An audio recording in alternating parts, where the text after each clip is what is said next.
Bonjour et bienvenue à cette première édition du Salon des entrepreneurs Marseille-Provence. J'ai l'honneur d'accueillir Christophe Castaner. Bienvenue. Bonjour. Alors vous êtes député des Alpes de Haute-Provence et maire de Forcalquier, mais vous êtes surtout candidat PS aux élections régionales de décembre prochain. Quel regard vous portez un petit peu sur l'évolution du territoire ces dernières années et quelles sont ses spécificités ? En fait, la particularité de la région Provence-Alpes-Côte d'Azur, c'est qu'elle n'a pas un, deux ou trois pôles d'excellence qui domineraient tout le reste. Elle est plutôt bonne sur toute une série de sujets. Et alors c'est plutôt un atout parce que ça permet de gérer, d'assumer les chocs liés à la crise, mais en même temps, ça peut être une fragilité. On n'a pas un grand pôle d'excellence comme par exemple autour de Toulouse sur l'aéronautique, mais en même temps, l'aéronautique en Provence-Alpes-Côte d'Azur, c'est un sujet majeur avec des entreprises phares comme Airbus Hélicoptère, mais c'est 25 000 emplois qui tournent autour de cela et plus de 20 milliards de chiffre d'affaires. Donc cette réalité-là fait qu'on a des amortisseurs, on a une chance, mais en même temps, on n'est pas identifié comme une région pilote. La difficulté d'être bon dans beaucoup de secteurs, mais pas forcément excellent dans un seul. Alors justement, est-ce que dans votre programme économique pour ces élections, est-ce qu'il y a des choses spécifiques dédiées pour améliorer ces points-là et puis pour rendre cette région encore plus attractive ? En fait, dans le passé, la région Provence-Alpes-Côte d'Azur a peut-être inventé les pôles de compétitivité avant les pôles de compétitivité.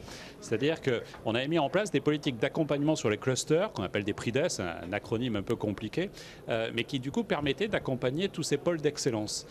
Et on sait tous l'enjeu des clusters, et je ne vais pas le développer ici. Mais c'est vrai qu'ensuite est venue une amplification très forte avec les pôles de compétitivité qui permet aujourd'hui de voir qu'on a comme ça des éléments un peu saillants de notre politique. Donc comment les accompagner ? En fait, on l'a beaucoup fait avec ce soutien au secteur économique clé que j'évoquais, avec la question éternelle qu'on a partout en France en particulier de l'aide au financement des entreprises. On avait substitué des politiques d'aide, de subvention à des politiques de prêt sur tous les sujets et il faut encore l'amplifier.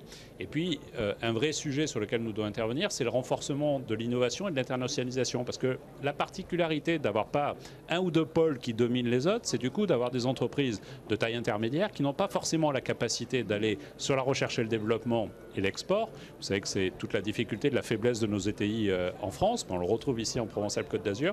Et donc la région, avec ses partenaires, avec la Chambre de commerce et d'industrie régionale en particulier, doit contribuer à porter cela. Et concrètement, ça peut se passer comment ? Est-ce que c'est plus de moyens ? Est-ce que c'est des clusters encore plus nombreux ? Est-ce que c'est développer un genre de Silicon Valley, comme on entend beaucoup parler dans la région ? Alors, je ne crois pas qu'il faille développer et identifier de nouveaux clusters. On les a, il faut les renforcer. Il faut par contre offrir des moyens, je dirais, répondre quand il y a des trous dans la raquette.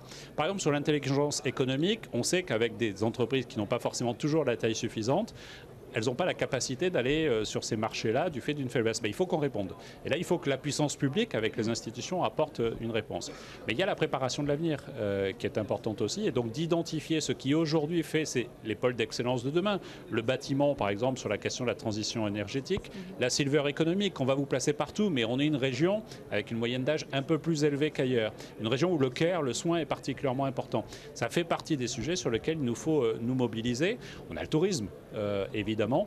Sur lequel il faut qu'on renforce encore nos capacités d'accueil, mais que du coup, on en fasse aussi une fierté dans notre développement. Il n'y a pas aujourd'hui une grande école internationale, mondiale du tourisme en Provence-Alpes-Côte d'Azur. On a de l'offre de formation, mais on n'a pas cet emblème-là.